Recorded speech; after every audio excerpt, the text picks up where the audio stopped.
जय हिंद। UP TET free practice batch में आप सभी का स्वागत है। जी हाँ दोस्तों, आज की क्लास में हम पढ़ने वाले हैं यूपी टेट 2015 में आए हुए हिंदी के सभी महत्वपूर्ण प्रश्नों को। तो तैयार हो जाइए एक और महामैराथन क्लास के लिए, क्योंकि यहाँ पर आज की क्लास है फ्री प्रैक्टिस बैच के अंतर्गत 30 प्रश्न हिंदी के जो कि पूछे गए थे यूपी टेट 2015 में। और यह मत समझिएगा कि सिर्फ हम 30 प्रश्न आज आपको कराएंगे। तो ऐसा हम क्यों करें, क्योंकि यहाँ पर देखिए हर प्रश्न में 4 ऑप्शन दिया रहता है। तो आज हम फुल डिस्कस करेंगे इन चारों ऑप्शनों के ऊपर। तो ध्यान से देखिएगा क्योंकि यहाँ से भी प्रश्न बनने वाले हैं। तो चलिए शुरू कर देते हैं 2015 में आए हुए प्रश्नों की श्रृंखला। पहला प्रश्न है हमारा, अष्टछाप के कवि नहीं हैं। चलिए बताइए कौन कौन से वो कवि हैं जो अष्टछाप के कवियों में आते हैं और कौन से नहीं आते, यही आपसे पूछा जा रहा है। ए ऑप्शन का है नाभादास, बी ऑप्शन का है कृष्णदास, सी ऑप्शन का है परमानंद दास और डी ऑप्शन का है नंददास। तो चलिए शुरू कर देते हैं, आप लोग उत्तर जल्दी से दीजिए। चलिए बात करेंगे अष्टछाप कवियों में कौन कौन से आते हैं। तो सबसे पहले जानिए कि कृष्णदास आते हैं, परमानंद दास आते हैं और नंददास आते हैं। तो ये तीनों लोग जो हैं अष्टछाप के कवि के अंतर्गत जाने जाते हैं। लेकिन यहाँ पर जो नाभादास हैं ये अष्टछाप के कवियों के अंतर्गत नहीं आते। इसलिए इस प्रश्न का उत्तर आप लोग ए ऑप्शन को सही कर लीजिए। ठीक है। अब देखिए यहाँ से एक प्रश्न और बन सकता है कि अष्टछाप की स्थापना किसने की थी। तो अष्टछाप की स्थापना जो किए थे विट्ठल नाथ ने किया था। जी हाँ दोस्तों, विट्ठल नाथ, गोस्वामी विट्ठल नाथ ने किया था। याद कर लीजिए क्योंकि यहाँ से प्रश्न आपके पेपर में बन सकते हैं। ठीक है, विट्ठल नाथ ने किया था। ठीक, चलें, अष्टछाप की स्थापना जो है विट्ठल नाथ ने किया था। अगर यहाँ से पूछा जाए कि कब किया था तो एक बार बताइए कि कब किए थे ये। चलिए बताइए अष्टछाप की स्थापना कब हुई थी। तो हुआ था कब, 1565 ईस्वी में। ठीक है, 1565 ईस्वी में अष्टछाप की स्थापना गोस्वामी विट्ठल नाथ ने किया था। इतना आप जानते ही इस प्रश्न के बारे में। ठीक है, तो ये ऑप्शन सही करेंगे और आगे बढ़ेंगे, अगला प्रश्न देखेंगे।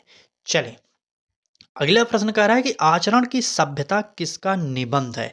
आचरण की सभ्यता आप पढ़े होंगे, ये था इंटर की सब्जेक्ट में। ठीक है, इंटर में हिंदी जितने लोगों ने पढ़ा होगा ध्यान होगा तो आचरण की सभ्यता वहाँ पर दिया गया है।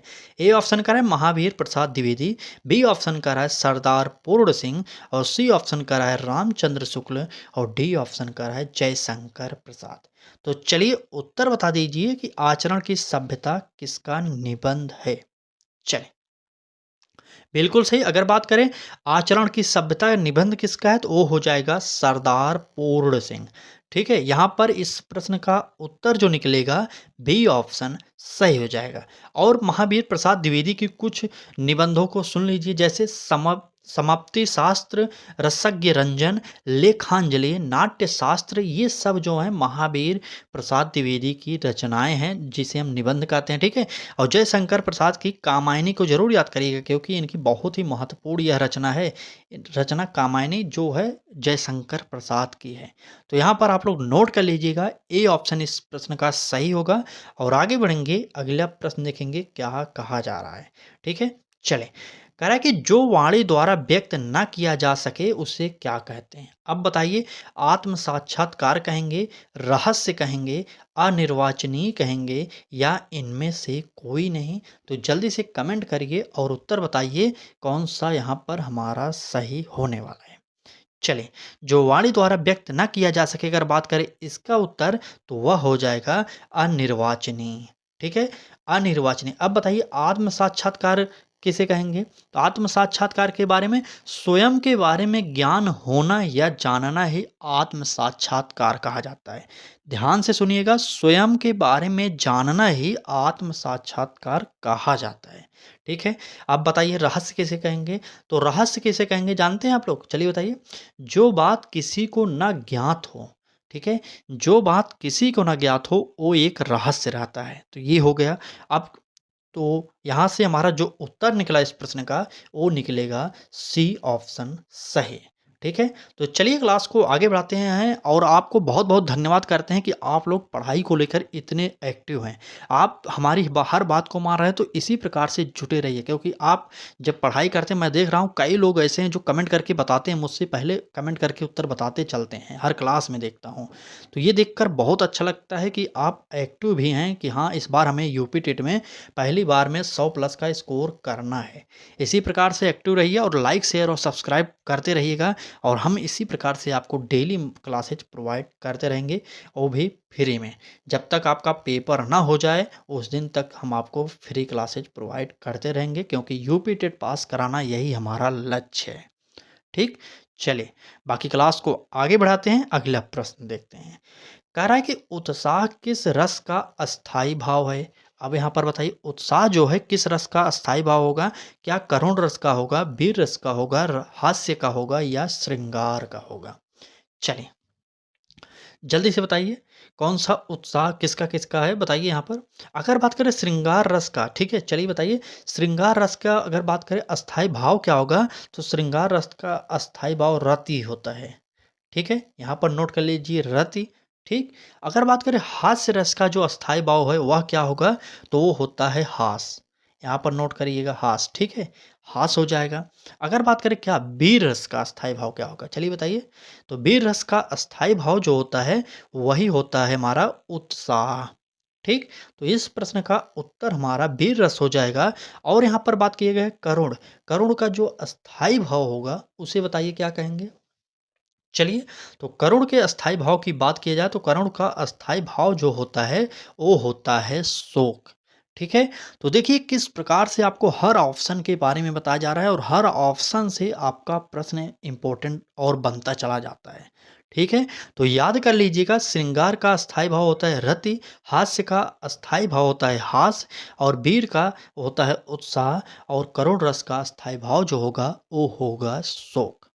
चलिए आगे बढ़ेंगे, अगला प्रश्न देखेंगे क्या कह रहा है।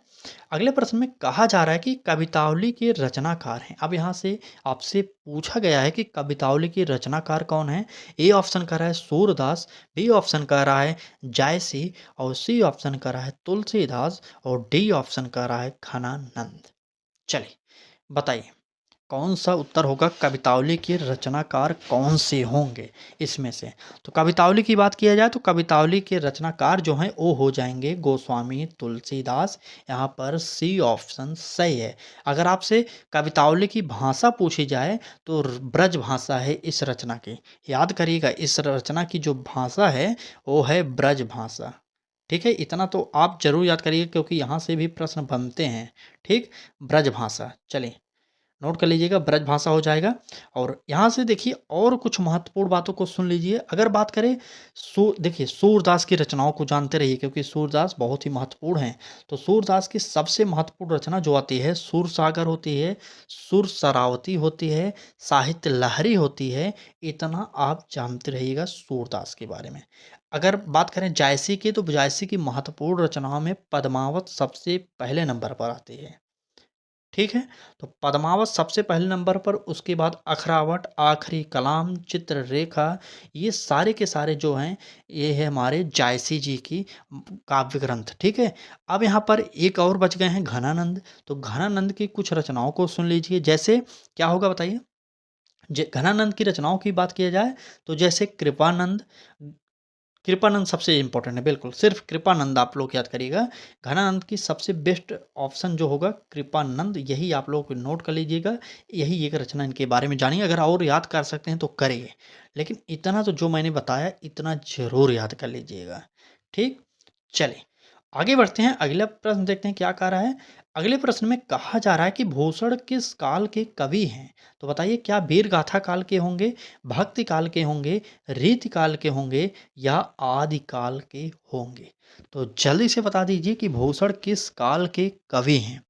चलें बताइए। बिल्कुल सही, बिल्कुल, एकदम सही बोल रहे हैं आप लोग। भीषण जो भूषण, माफ़ी चाहेंगे, भीषण हमने कर दिया वैसे। भूषण जो हैं, वो हैं रीतकाल के कवि, यहाँ पर हमारा सी ऑप्शन सही हो जाएगा। ये जो हम क्लास करा रहे हैं, ये दोनों पेपरों के लिए उपयोगी है, क्योंकि मैंने अपने पिछले क्लासेस में भी बताया है कि सिलेबस सेम है, सिर्फ़ परीक्षा का पैटर्न थोड़ा-सा टफ और सरल कर दिया जाता है, ठीक है? टॉपिक देखेंगे, सिलेबस देखेंगे, दोनों का सेम है कि कौन-कौन से सब्जेक्ट, जैसे हिंदी और मैथ। और जो मैथ तो थोड़ा-सा टफ होता है, क्योंकि मिडिल में स्पेशली मैथ का 60 प्रश्न आता है, लेकिन पीआरटी में 30 ही प्रश्न आते हैं, ठीक है? तो हिंदी, ईवीएस और क्या, सीडीपी, ये तीनों सब्जेक्ट जो हैं लगभग सेम हैं। ईवीएस तो ज़्यादातर 6 टू 8 में नहीं पूछा जाता, क्योंकि वहाँ पर सामाजिक विज्ञान के अंतर्गत आता है, तो कम ही पूछा जाता है, ठीक है? चलिए, फिलहाल अभी हम आपको एसएसटी भी कराएँगे। जैसे ही 2011 तक हम प्रीवियस ईयर को हल कर लेंगे, उसके बाद हम स्पेशली एसएसटी को लेकर आएँगे, ठीक है? तो जुड़े रहिएगा, आपके लिए जो भी उपयोगी होगा, वो सारे के सारे मैटर यहाँ पर प्रोवाइड किए जाएँगे। चलिए, आगे बढ़ेंगे। कह रहा है कि विनय पत्रिका की भाषा कौन-सी है? ए ऑप्शन कह रहा है अवधी, बी ऑप्शन कह रहा है खड़ी बोली, सी ऑप्शन कह रहा है ब्रज भाषा और डी ऑप्शन कह रहा है अपभ्रंश। चलिए, अब बताइए कौन-सा यहाँ पर उत्तर हो सही होगा कि विनय पत्रिका की भाषा कौन-सी है? तो बात करें विनय पत्रिका की भाषा, तो विनय पत्रिका की भाषा है ब्रज भाषा। और ये विनय पत्रिका को लिखा किसने है? तो तुलसीदास जी ने इसको लिखा है, इतना आप जानते रहिएगा, ठीक है? तुलसीदास रामचरितमानस लिखने वाले ये बहुत बड़े कवि हुए हैं, आपको पता होगा, इनके बारे में ज़्यादा कुछ बताने की ज़रूरत नहीं है, ठीक? चलिए, आगे बढ़ते हैं, अगला प्रश्न देखते हैं क्या कह रहा है। देखिए, हमने आपसे पहले ही कहा था कि वर्णों के उच्चारण स्थान को पढ़ लीजिए, क्योंकि हर साल इससे 1-2 प्रश्न सिंपल में पूछा जाता है। अगर आप नहीं याद किए रहेंगे, तो यहाँ पर आप गलती कर देंगे, ठीक है? तो यहाँ पर प्रश्न देखते हैं क्या पूछा जा रहा है। कहा जा रहा है कि ट वर्ग में किस प्रकार के व्यंजन आते हैं? अगर आपने थोड़ा-सा भी पढ़ा होगा, तो आप बता देंगे। क्या कंठ वर्ग के आएँगे, तालव्य वर्ग के, मूर्धन्य वर्ग के या दंत वर्ग के? चलिए, बताइए क वर्ग के अंतर्गत ट, ट वर्ग के अंतर्गत, क वर्ग के अंतर्गत, सभी को बता दीजिए चलिए। अगर वर्ग मतलब जानते हैं, जैसे क, ख, ग, घ, अंग, पाँचों जो शब्द पहली लाइन में आते हैं, वही वर्ग हो गए। वो एक क वर्ग होंगे, नीचे ख वर्ग होंगे, इस प्रकार से आपको सारे के सारे बताने पड़ेंगे।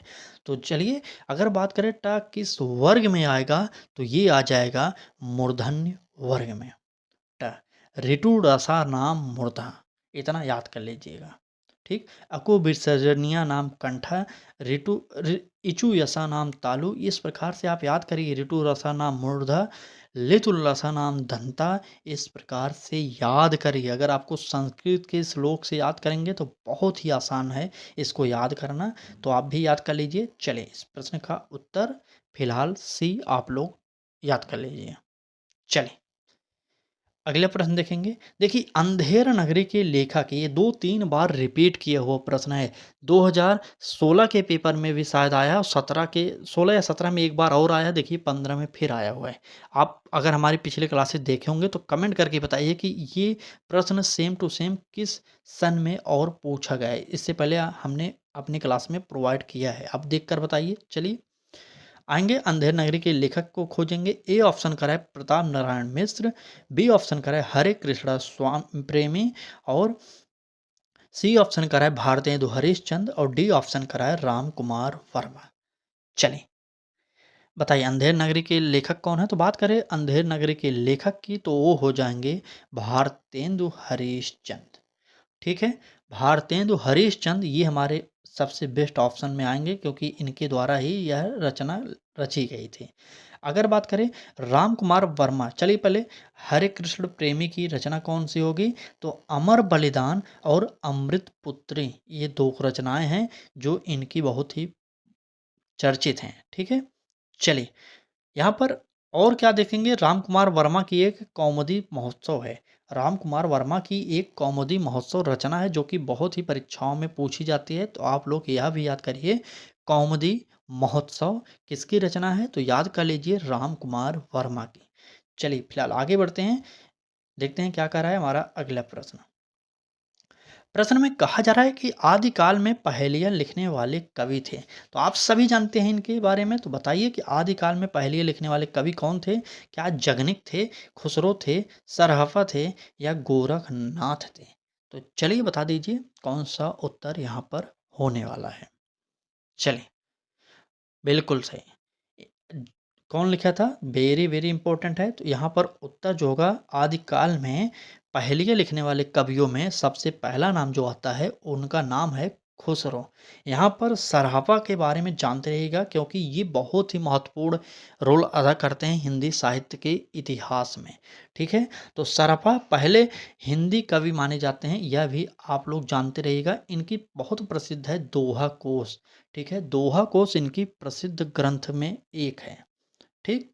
चलें, सराफा के बारे में जानते रहिएगा। हिंदी का प्रथम कवि अगर आपसे पूछा जाए किसे माना जाता है हिंदी का प्रथम कवि, तो वो हो जाएँगे सराफा और इनकी एक महत्वपूर्ण रचना है दोहा कोश।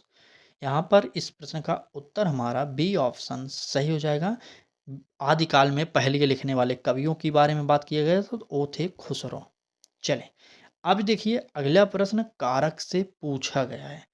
कहा क्या जा रहा है कि पेड़ से बंदर कूदा वाक्य में कौन सा कारक होगा? तो यहाँ पर आपको सबसे पहले कारक के चिन्हों को याद करना पड़ेगा। जैसे कर्ता ने, कर्म को, करण से द्वारा, संप्रदान को के लिए, अपादान से अलगाव के संबंध में और संबंध जो होता है संबंध कारक का, के, की, रे ये सब होते हैं। अधिकरण कारक में पर होता है और संबोधन में हे, अजी, हो ये सारे के सारे चिन्हों को आप लोग याद करिए तभी ये प्रश्न आप आसानी से सही कर सकते हैं। ठीक? तो यहाँ पर अलगाव की बात की गई पेड़ से बंदर कूदा मतलब बंदर पेड़ से अलग हो रहा है। अभी मैंने बताया अगर से के द्वारा यूज किए गए अलगाव के उपलक्ष्य में तो यहाँ पर हमारा अपादान हो जाएगा। ठीक? तो इस प्रश्न का उत्तर आप लोग ए ऑप्शन नोट करिएगा और आगे बढ़िए अगला प्रश्न देखते हैं क्या कहा जा रहा है। चलिए, कहा जा रहा है कि श्रृंगार रस का अस्थाई भाव क्या है? मैंने अभी पहले ही बता दिया था क्या-क्या है, इसमें से बताइए श्रृंगार रस का अस्थाई भाव क्या होगा? अगर बात करें हास का अस्थाई भाव क्या होता है? चलिए, तो हास का जो रस होता है, हास में कौन सा रस है? तो हास्य रस है, ये जानते रहिए हास में हास्य रस है, नोट कर लीजिए। और रति जो है ये श्रृंगार रस का अस्थाई भाव होता है। अगर बात करें क्रोध की, तो क्रोध किस रस का अंतर्गत आता है? तो रौद्र रस के अंतर्गत आता है। उत्साह जो आएगा वो आएगा वीर रस के अंतर्गत। ठीक? तो यहाँ पर इस प्रश्न का उत्तर जो निकलेगा हमारा बी ऑप्शन सही हो जाएगा क्योंकि श्रृंगार रस का अस्थाई भाव जो होता है वो होता है रति। आज की क्लास हम आपको बहुत आराम-आराम से इसलिए करा रहे हैं क्योंकि आज की क्लास में बहुत सारे महत्वपूर्ण प्रश्न आएँगे। तो ध्यान से देखिएगा। चलिए फिलहाल आगे बढ़ते हैं, अगला प्रश्न देखते हैं। चलिए, अगले प्रश्न में कहा जा रहा है कि निम्नलिखित में तद्भव शब्द है। तद्भव शब्द कौन-सा है? ब्राह्मण, अग्नि, मस्तक या मछली? बताइए मस्तक या मछली कौन-सा शब्द है जो तद्भव है? जल्दी से कमेंट करिए और उत्तर बताइए। चलिए, तद्भव मतलब जो हिंदी के शब्द होते हैं सेम टू सेम वैसे प्रयोग किए जाते हैं उन्हें हम तद्भव कहते हैं और जो हिंदी के शब्द संस्कृत में प्रयोग किए जाते हैं उन्हें हम तत्सम कहते हैं। ये छोटी सी ट्रिक है आप लोग ध्यान दीजिएगा। चलिए, बताइए क्या उत्तर होने वाला है हमारा यहाँ पर? ठीक? अगर बात करें देखिए यहाँ पर जो होगा हमारा क्या होगा? मछली जो है ये हमारा तद्भव शब्द हो जाएगा। बाकी ब्राह्मण, अग्नि, मस्तक ये सारे के सारे शब्द जो हैं ये हैं तत्सम। याद करिएगा यहाँ पर इस प्रश्न का उत्तर डी ऑप्शन हमारा सही हो जाएगा और आगे बढ़ेंगे अगला प्रश्न देखेंगे क्या कह रहा है। चलें, कहा जा रहा है कि चौपाई छंद के प्रत्येक चरण में कितनी मात्राएँ होती हैं? ए ऑप्शन का रहा है 24, बी ऑप्शन का रहा है 16, सी ऑप्शन का रहा है 11 और डी ऑप्शन का रहा है 13। बताइए चौपाई छंद में कितनी मात्राएँ होंगी? ये आप कमेंट करिए। चलें, बिल्कुल सही। अगर आपने भी 24 बताया है तो यह आपका गलत हो जाएगा, ठीक है? क्योंकि चौपाई छंद के प्रत्येक चरण में जो होती है मात्राओं की संख्या वो होती है 16 इसलिए हमारा इस प्रश्न का उत्तर जो होगा वह बी ऑप्शन सही होगा, ए ऑप्शन गलत हो जाएगा। ठीक। अगर क्लास अच्छी लग रही हो तो लाइक कर दीजिए। अगर आप भी चाहते हैं कि फ्री में पढ़कर यूपी टेट पास कर लें तो हमारे चैनल लक्ष्य तक को सब्सक्राइब करिए और बेल आइकन को ऑन करिए, क्योंकि यहाँ पर कई लोग हैं जो डेली हमारे साथ लाइव क्लासेज अटेंड करते हैं, साथ में प्रश्नों का उत्तर हमसे पहले भी देते हैं। और कई लोग हैं जो कभी कमेंट ही नहीं करते, वो सिर्फ पढ़ाई करते हैं। तो यहाँ पर कई प्रकार से लोग हैं और कुछ लोग तो ऐसे हैं सिर्फ चैनल को सब्सक्राइब करने आते हैं। सब्सक्राइब कर लिए मतलब कि उनका अटेंडेंस हो गया और वो चल दिए। ऐसा मत करिए। जो लोग जुड़ रहे हैं वो डेली पढ़ने के लिए जुड़े। ठीक। फिलहाल आपकी जो इच्छा है वो कर सकते हैं। अगर आपको अपने मित्रों तक शेयर करना है, क्लास को भी शेयर करिए और अपने स्टेटस पर इस क्लास को डेली ज़रूर लगा करिए, चाहे बात करें फेसबुक पर या व्हाट्सएप पर। ठीक। और अपने मित्रों के ग्रुप में इसे ज़रूर भेजा करिए क्लास को। चलिए देखते हैं अगला प्रश्न क्या कह रहा है। अगले प्रश्न में कहा जा रहा है कि हिंदी प्रति पत्रिका का संपादन किया, तो किसने किया? ए ऑप्शन का रहा है बद्री नारायण चौधरी, यानी कि प्रेमधन या प्रेमघन, जो भी है इनका नाम आप जानते रहिएगा, क्योंकि कहीं कहीं पर प्रेमधन कहा जाता है और कहीं कहीं पर लिखा रहता है प्रेमघन। ठीक है, याद करिएगा। बी ऑप्शन का है बालकृष्ण भट्ट, सी ऑप्शन का है प्रताप नारायण मिश्र, डी ऑप्शन का है भारतेंदु हरिश्चंद्र। चलिए बताइए हिंदी प्रतीप किसकी संपादन पत्रिका है? तो बात करें हिंदी प्रतीप की तो यह बाल कृष्ण भट्ट की पत्रिका थी, जो बहुत ही परीक्षाओं में पूछी जाती है। अगर बात करें हिंदी प्रतीप किस वर्ष प्रकाशित हुई थी, तो ये प्रकाशित हुई थी 1877 में। ठीक है, 1877 में यह प्रकाशित हुई थी, आप जानते रहिएगा। ठीक। चलिए बात करें भारतेंदु हरिश्चंद्र ने किसका वर्णन किया था, तो कवि वचन सुधा इनकी एक महत्वपूर्ण रचना है, तो इसे आप जानते रहिएगा भारतेंदु हरिश्चंद्र के बारे में। कवि वचन सुधा। ठीक है, कवि वचन या नोट करिएगा सुधा, ये इंपॉर्टेंट रचना है इनकी, याद करिए। कवि वचन सुधा जो है भारतेंदु हरिश्चंद्र की महत्वपूर्ण रचना है। ठीक। चलिए आगे बढ़ेंगे। अगर बात करें प्रताप नारायण मिश्र ने किसका था कि पत्रिका का संपादन किया था, तो वो था ब्राह्मण। ब्राह्मण नामक पत्रिका का संपादन अगर आपसे पूछा जाए तो ये किए थे कौन? प्रताप नारायण मिश्र। ठीक, यहाँ पर इनके बारे में जानते रहिएगा। ब्राह्मण नामक पत्रिका का संपादन इन्होंने ही किया था। चलिए इस प्रश्न का उत्तर जो होगा बाल कृष्ण भट्ट हो जाएंगे। एक बार फिर से याद करिए कि हिंदी प्रतिभ पत्रिका का संपादन 1877 में हुआ था, इतना याद कर लीजिएगा इसके बारे में। अगर प्रश्न फिर से आया तो इसी के अंतर्गत पूछा जाएगा। ठीक। चलिए आगे बढ़ते हैं, अगला प्रश्न देखेंगे क्या कह रहा है। अगले प्रश्न में कह रहा है कि यथाशक्ति में समास है। तो हिंदी व्याकरण के सारे टॉपिक आपके लिए उपयोगी होने वाले हैं, लेकिन कुछ टॉपिक ऐसे हैं जो बहुत अब पूछे जाते हैं परीक्षाओं में। उसके लिए बहुत जल्द हम आपके लिए एक छोटा सा वीडियो लाएंगे हर सब्जेक्ट वाइज। ठीक है, तो जुड़ जाइए हमारे साथ, क्योंकि यहाँ पर आपको हर एक वो चीज़ प्रोवाइड की जाएगी जो आपके लिए लाभकारी होने वाली है। ठीक। चलिए बताइए यथाशक्ति में समास कौन सा है? क्या अव्ययी भाव होगा, तत्पुरुष होगा, या द्विगु होगा, या कर्मधारय होगा? तो यहाँ से जो प्रश्न इंपॉर्टेंट है कमेंट करके उत्तर बताइए। चले अगर बात करें यथाशक्ति में समास की, तो यथाशक्ति में जो समास होगा वो हो जाएगा अव्ययी भाव। यहाँ पर ए ऑप्शन हमारा अव्ययी भाव जो है ये सही हो जाएगा। अगर बात करें तत्पुरुष के कुछ उदाहरणों की, तो तत्पुरुष में इतना याद करिएगा गगनचुंबी। ठीक है, गगनचुंबी जो है ये तत्पुरुष का उदाहरण के अंतर्गत आता है। जैसे गगन को चूमने वाला, यानी गगनचुंबी अगर पूछा जाए कौन सा समास होगा, तो यहाँ पर तत्पुरुष समास हो जाएगा। ठीक। चलें अगर बात करें दिगु की, तो दिगु में जैसे चौराहा, अष्टाध्यायी, त्रिभुवन ये शब्द आ जाएं तो वहाँ पर दिगु समास होता है। ठीक। चलिए अगर बात करें कर्मधारय की, तो कर्मधारय में कौन सा शब्द आते हैं ज़्यादा इंपॉर्टेंट, जैसे महाकवि। ठीक, कर्मधारय में महाकवि आता है। आपसे पूछा जा सकता है कि महाकवि में समास कौन सा है, तो याद करिएगा महाकवि में यथाशक्ति नहीं, माफ़ी चाहेंगे, महाकवि में कर्मधारय समास होता है। और यथाशक्ति में, तो यथाशक्ति में अव्ययी भाव होता है। यहाँ पर हमारा ए ऑप्शन सही हो जाएगा। ठीक।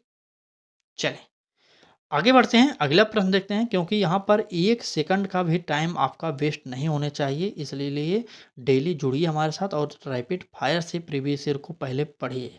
चलिए अगला प्रश्न देखेंगे, इनमें कौन सा शब्द तद्भव है? तद्भव पूछा जा रहा है। ए ऑप्शन मुदरी, बी ऑप्शन मुदरिका, सी ऑप्शन मुद्रिका और डी ऑप्शन इनमें से कोई नहीं। चलिए अब बताइए तत्सम क्या होगा इसका। चलिए जल्दी बताइए। तो बिल्कुल यही सही होगा, क्योंकि मुदरी का जो तत्सम होगा वो तो ना तो मुदरी होगा ना तो मुदरिका होगा, वह होगा मुद्रिका। ठीक, तो मुद्रिका जो है वह मुदरी का क्या है बताइए, तद्भव शब्द है। यहाँ पर हमारा क्या उत्तर होगा, सी ऑप्शन सही कर लेंगे और आगे बढ़ेंगे, अगला प्रश्न देखेंगे। चलिए प्रश्न में कहा क्या जा रहा है कि कौन से, देखिए बहुत ही महत्वपूर्ण है, कौन से, देखिए यहाँ पर थोड़ा सा इम्पोर्टेंट है। चलिए, निम्नलिखित में से कौन सा निबंध हजारी प्रसाद द्विवेदी का नहीं है। मतलब 3 निबंध यहाँ पर हजारी प्रसाद द्विवेदी का है और एक निबंध जो है वह हजारी प्रसाद द्विवेदी का नहीं है। ए ऑप्शन का रहा है अशोक के फूल, बी ऑप्शन का रहा है कुटज, सी ऑप्शन का रहा है विचार प्रवाह और डी ऑप्शन वृत्त और विकास।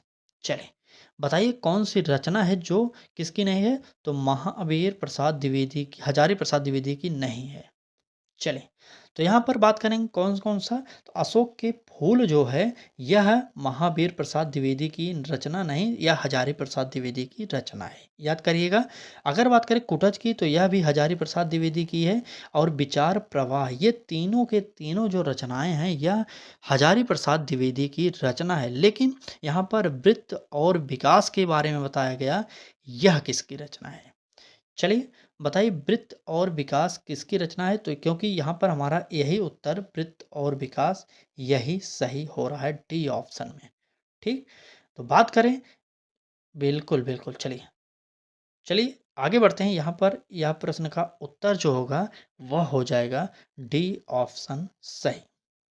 चलिए कितने लोग हैं जो लोग हमारे साथ डेली क्लासेस को लाइव देख रहे हैं, एक बार कमेंट करें, अपना नाम कमेंट करेंगे और एक कमेंट और करिए, क्या आप पहली बार यूपी टेट में बैठने वाले हैं या इससे पहले किसी भी यूपी टेट के एग्ज़ाम में बैठे हैं, तो कमेंट करके ज़रूर बताइएगा। फिलहाल आगे बढ़ेंगे, अगला प्रश्न देखेंगे। कह रहा है कि परमाल रासो किसके द्वारा प्रसिद्ध है, मतलब किसके द्वारा रचित है या प्रसिद्ध की गई है, ये बताइएगा। ए ऑप्शन कह रहा है चंदवर दाई, बी ऑप्शन का रहा है नरपति नाल, सी ऑप्शन का रहा है जयशंकर प्रसाद और डी ऑप्शन का रहा है जगनिक का। तो जल्दी से बताइए परमाल रासो किसके द्वारा रचित की गई है। चलिए कमेंट करते रहिए, क्योंकि आपका कमेंट जितनी जल्दी आएगा यह देखने पर लगता है कि हाँ आप थोड़ा सीरियस हैं यूपी टेट के एग्जाम को लेकर। ठीक, चलिए इस प्रश्न का उत्तर बताया जाए तो उत्तर होगा जगनिक, परमाल रासो जगनिक के द्वारा लिखित रचना है। यहाँ पर डी ऑप्शन हमारा सही हो जाएगा, डी ऑप्शन। चलिए आगे बढ़ते हैं, अगला प्रश्न देखते हैं। प्रश्न में कहा जा रहा है कि मृगावती किसकी रचना है, मृगावती किसकी रचना है। ए ऑप्शन उस्मान की, बी ऑप्शन मंजन की, सी ऑप्शन कुतुबन की और डी ऑप्शन जायसी की। तो इन चारों जो हैं वैज्ञानिक हैं, जो मनोवैज्ञानिक लेखक हैं, इनका जो रचना सबसे बेस्ट हो वही आपको बताना है। तो जल्दी से बताइए मृगावती जो है किसकी रचना है, एक बार कमेंट कर दीजिए, क्योंकि पता तो लगे कि आप ध्यान दिए हैं कि नहीं। चलिए इस प्रश्न के उत्तर की बात किया जाए तो उत्तर होगा कुतुबन। ठीक, कुतुबन यहाँ पर उत्तर सही हो जाएगा। अगर बात करें उस्मान की रचना की, तो उस्मान की ये बहुत ही महत्वपूर्ण रचना है। क्या है इसका नाम, तो है चित्रावली। चलिए नोट कर लीजिए आप लोग, चित्रावली की उस्मान की रचना है और चित्रावली की जो 1945 में है, इसमें इसका प्रकाशन किया गया था, आप यह जानते रहिएगा। ठीक, जबकि पद्मावत अखरावट ये सब जो हैं महत्वपूर्ण रचनाएं, पद्मावत सबसे बेस्ट है वो है जायसी की, ये भी जानते रहिएगा। तो इस प्रश्न का उत्तर जो होगा हमारा ए ऑप्शन सही हो जाएगा। ठीक, चलें क्लास अच्छी लग रही हो तो लाइक करिए एक बार यार, और अपने मित्रों तक शेयर जरूर करिए। और जो लोग हमसे जुड़े उनसे विनम्र निवेदन करेंगे कि आप लोग पूरा क्लास देखिए, क्योंकि एक भी प्रश्न छोड़े या एक भी मिनट पहले भागें तो हो सकता है जो हम लास्ट में बता दें वही आपके पेपर में भी आ जाए, क्योंकि यूपी टेट में ऐसे कई बार हो चुका है। ठीक, चलिए अगला प्रश्न देखेंगे क्या कह रहा है कि आगे कुआं पीछे खाई का अर्थ है, क्या अर्थ होगा। ए ऑप्शन कह रहा है चारों तरफ जल ही जल होना, बी ऑप्शन कह रहा है रास्ते का बंद होना, सी ऑप्शन कह रहा है दोनों ओर मुसीबत और डी ऑप्शन कह रहा है बीच में निकल भागना। तो जल्दी बता दीजिए कि आगे कुआं पीछे खाई का अर्थ क्या होता है। तो यहाँ पर उत्तर जो होगा वह होगा दोनों ओर मुसीबत। मतलब आगे जब कुआं और पीछे खाई है, इसका मतलब ये हुआ कि हमारे दोनों तरफ ही मुसीबत है। ठीक, चलें आगे बढ़ेंगे। अगला प्रश्न देखेंगे क्या कह रहा है।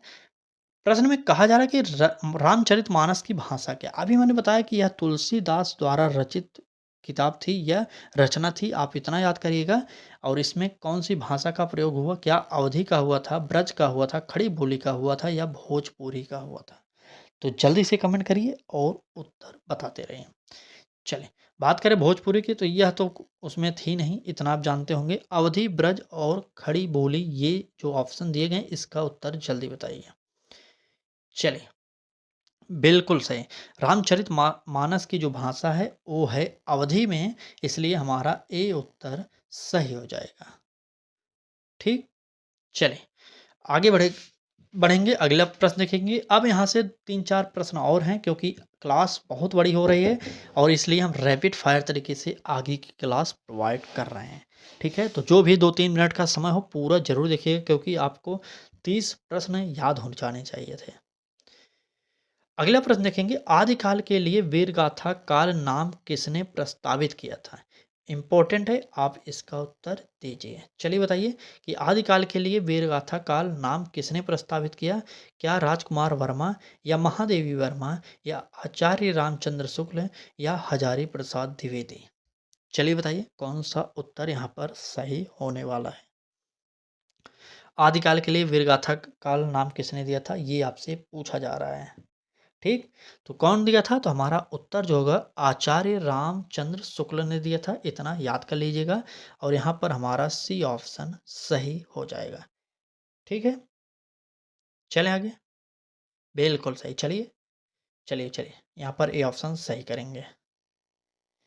अगला प्रश्न देखेंगे। तो प्रश्न में कहा जा रहा है कि उत्कर्ष शब्द का विलोम होगा। उत्कर्ष का क्या होगा। ए ऑप्शन का रहा है पतन, बी ऑप्शन का रहा है अपकर्ष, सी ऑप्शन अपभ्रष्ट और डी ऑप्शन विकास।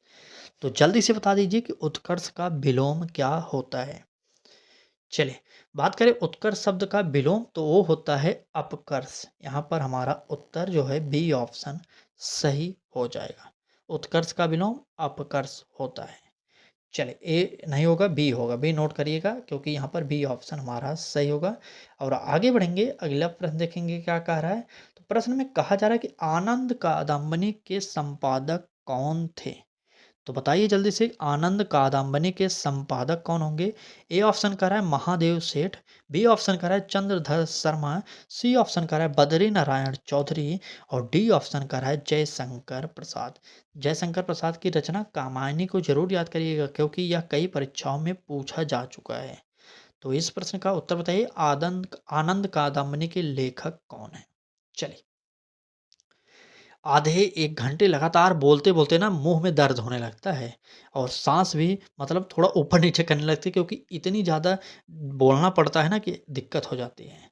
तो आप लोग थोड़ा-सा सपोर्ट करिए, मेरा भी और खुद का भी सपोर्ट करा लीजिए, ठीक है? क्योंकि अगर आप लोग इसी प्रकार से लाइक, शेयर और सब्सक्राइब ठोकते रहेंगे, तो हम आपको क्लासेस इम्पोर्टेंट प्रोवाइड करते रहेंगे और फ्री प्रैक्टिस बैच आपको परीक्षा तक के साथ-साथ लाइफ़ टाइम के लिए प्रोवाइड करते रहेंगे यूट्यूब पर।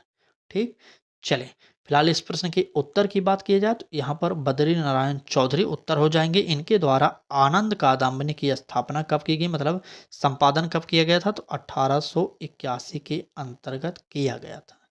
ठीक है, चलें तो ये रहा आज की क्लास का सारा क्वेश्चन। जितने भी यूपी टेट के 2015 के प्रश्न थे उनको आज हम करा दिए यहाँ पर। ठीक है, तो तैयार हो जाइए UP TET free practice batch के लिए। अगर आप भी हमारे साथ जुड़ना चाहते हैं तो 1 भी रुपया नहीं देना, सिर्फ चैनल को सब्सक्राइब करना है और बेल आइकन को ऑन करना है। बाकी हमारी मेहनत और यूट्यूब की थोड़ा नोटिफिकेशन के द्वारा आप अपनी मेहनत को भी चमका देंगे, तो पहली बार में ही 100+ स्कोर कर देंगे। ठीक, फिलहाल क्लास कैसी लगी कमेंट करके ज़रूर बताइएगा। अच्छी लगी तो लाइक करिएगा, चैनल को सब्सक्राइब करिए और बेल आइकन को ऑन करिए। चलिए आज की क्लास में बस इतना ही। कल फिर मिलेंगे सुबह 10 बजे, तब तक तैयार रहिएगा और लाइव क्लासेस ज़रूर पढ़ा करिए। ठीक, चलिए धन्यवाद।